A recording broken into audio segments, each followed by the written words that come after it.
Boy in the Girls' Bathroom by Louis Sachar, Chapter 8. Mrs. Ebel was teaching geography. Everybody in the class had a map of the United States on his or her desk. Bradley's map was different from all the others. California was above Wisconsin. Florida stuck out of Texas. He picked up a pair of scissors and carefully cut out Tennessee. He was a good cutter. The edge of his scissors never left the black line. He wondered what had happened to Jeff. He knew he was at the counselor's office. He imagined she was doing all kinds of horrible things to him. He tried to tell Jeff at recess not to go see her. He taped Tennessee to Washington. He was a very messy taper. His piece of tape twisted and stuck to itself. He looked up as Jeff entered the room and watched him hang the hall pass on the hook behind Mrs. Ebel's desk. Then he looked away as Jeff headed for the seat next to him.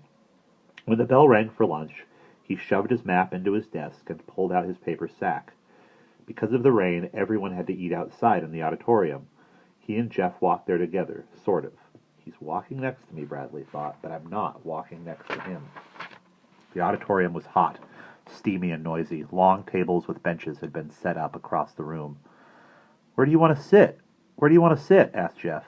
Bradley ignored him. He stood on his tiptoes and looked around the room as if he was trying to locate his real friends.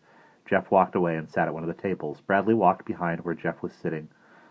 I think I'll sit here," he said aloud, as if he didn't know why Jeff was there. He stepped over the bench and sat down next to him. "Hi," said Jeff. Bradley faced him for the first time. "Oh, it's you," he said. They ate their lunches. "What are you eating?" asked Jeff. "Peanut butter sandwich," said Bradley. As he spoke, bits of peanut butter and bread flew from his mouth. "What about you?" "Tuna fish," said Jeff. Bradley swallowed his food and said, "I hate tuna fish." "My mother makes it good," said Jeff. "She chops apples in it." "I hate apples," said Bradley. He sucked the last drop of milk through his straw and then continued to suck, making a gurgling noise. Sitting 2 tables away from Jeff and Bradley were 3 girls, Melinda Birch, Lori Weston, and Colleen Varigold. They were talking and laughing about something funny that had happened to Colleen that morning. Colleen, who had red hair and a freckled face, covered her mouth with her hand. "There he is," she whispered. "It's him." "Where?" asked Lori. "Don't look at him," said Colleen. "He's right there, sitting next to Bradley Chalkers." "Bradley Chalkers," said Lori. "I think I'm going to throw up." "Don't look," whispered Colleen. Bradley stopped sucking on his straw. "What'd the counselor do to you?" he asked. Jeff shrugged. "Nothing." Did she yell a lot? Was she mean and ugly?" "No, she was nice. I think you'll like her." "Me?" said Bradley. "I'm not going to see her. I didn't do anything wrong." "She's good at helping you solve your problems," said Jeff. "I don't have any problems," said Bradley. He bit ferociously into a red delicious apple. "Thought you said you hated apples," said Jeff. Bradley shoved the apple back inside the paper sack. "It wasn't an apple," he said. "It was a banana."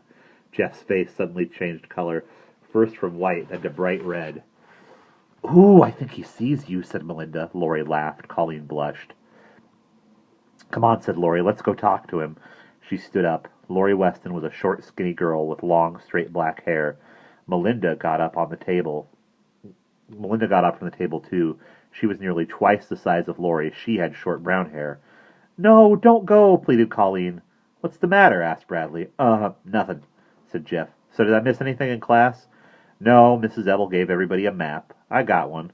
"Don't lose it," said Bradley. "Mrs. Ebel wants them back." 2 girls were giggling behind them. Jeff and Bradley turned around. "Colleen thinks you're cute," said Lori. Jeff blushed. "Who?" he said. The girls laughed. "What's your name?" asked Melinda. Jeff blushed again. "Colleen wants to know," said Lori. Then she and Melinda laughed again. "He doesn't have a name," said Bradley, coming to Jeff's rescue. He hated Lori. She had the biggest mouth in the whole school. She was always laughing, too. He could hear her laugh from one end of the school to the other.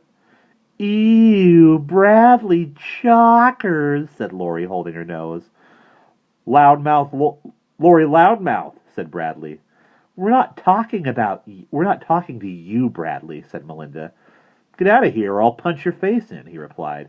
"You wouldn't hit a girl," said Melinda. "That's what you think." He shook his fist. Melinda and Lori backed away. "We only wanted to know his name," said Melinda. "And what he was doing in the girls' bathroom," screeched Lori. The 2 girls laughed and ran back to Colleen. Bradley slowly turned and looked at Jeff, amazed. Jeff sat with his head on the table and his arms over his head. "You went into the girls' bathroom?" Bradley asked. "So what?" said Jeff from under his elbow. "Carla said." Me too, declared Bradley. I go all the time. I like to make them scream. He smiled at Jeff. End of chapter 8.